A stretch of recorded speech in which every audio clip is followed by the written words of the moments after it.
पंचायतीच्या कार्यक्षेत्रात जरी लागू असेल तरी अन्य ठिकाणी देखील काही कार्यक्रम किंवा काही निर्णय झाले आणि ते नगरपरिषद नगरपंचायतीच्या मतदारांवर परिणाम करत असतील तर त्याला सुद्धा आचारसंहिता त्याला लागू होईल.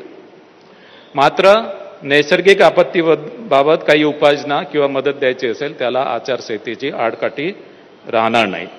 आचारसंहिता आणि कायदा सुव्यवस्था संदर्भात आजच राज्य निवडणूक आयोगाने 2 आदेश जारी केलेले आहे. आता मी नगरपरिषद नगरपंचायत यांचा प्रत्यक्ष निवडणूक कार्यक्रम जाहीर करत आहे.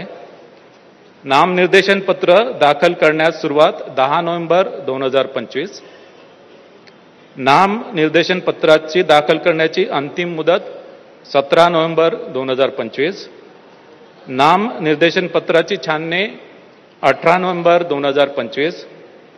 अपील नसलेल्या ठिकाणी नामनिर्देशन पत्र माघारी घेण्याची अंतिम मुदत 21 नोव्हेंबर 2025.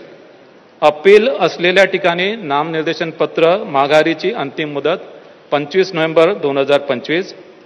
निवडणूक चिन्ह नेमून देण्याचा तसेच अंतिमरित्या निवडणूक लढविणाऱ्या उमेदवारांची यादी 26 नोव्हेंबर 2025. मतदानाचा दिवस 2 डिसेंबर 2025. मतमोजणीचा दिवस 3 डिसेंबर 2025. शासन राजपत्रात निकाल प्रसिद्ध करण्याचा दिवस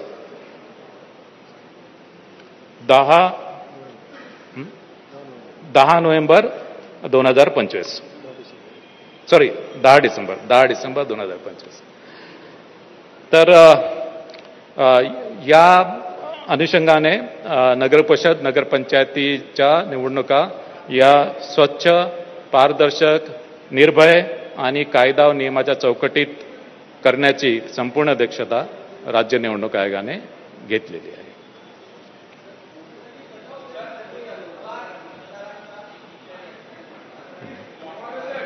एक करून विचारा. वोटरची कट ऑफ डेट 1 जुलै 2025. मोठ्या प्रमाणात फक्त सत्ताधारी पक्ष सोडले तर सगळे सर्वपक्षीय पक्षांचा विरोध असताना मतदान घेण्यासाठी एवढी घाई का? जोपर्यंत पारदर्शकता येत नाही, मतदार याद्यामध्ये दुबार मतदार आहेत, तिबार मतदार आहेत, एका ठिकाणी एका घरामध्ये 40-45 लोकांनी मतदान केलं, असं असताना मग घाई का मतदान घेण्याची?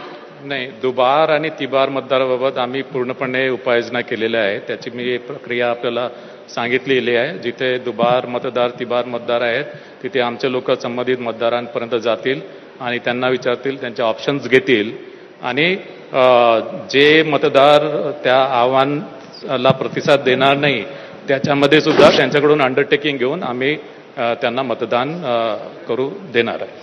विरोधकांचा असाही आरोप आहे की निवडणूक आयोग हे सत्ताधाऱ्यांच्या दबावाखाली काम करत आहे, त्यांच्या सांगण्याप्रमाणे काम करत आहे. कितपत तथ्य आहे याच्यामध्ये? नाही, हे चुकीचं आहे. असं निवडणूक आयोग कोणाच्याही दबावाखाली काम करत नाही. एक मिनिट. विरोधकांनी काही आक्षेप घेतलेत की एका घरामध्ये 40 पेक्षा जास्त मतदार नोंदले गेलेले आहेत, चुकीचे पत्ते आहेत, तर त्या संदर्भात तुम्ही काय उपाययोजना करणार आहात? ती दुरुस्ती करण्यासंदर्भात काय पावलं? नाही, हे बघा, ऍक्च्युली आम्हाला यादी जी आहे मतदार यादी ही actually election commission of India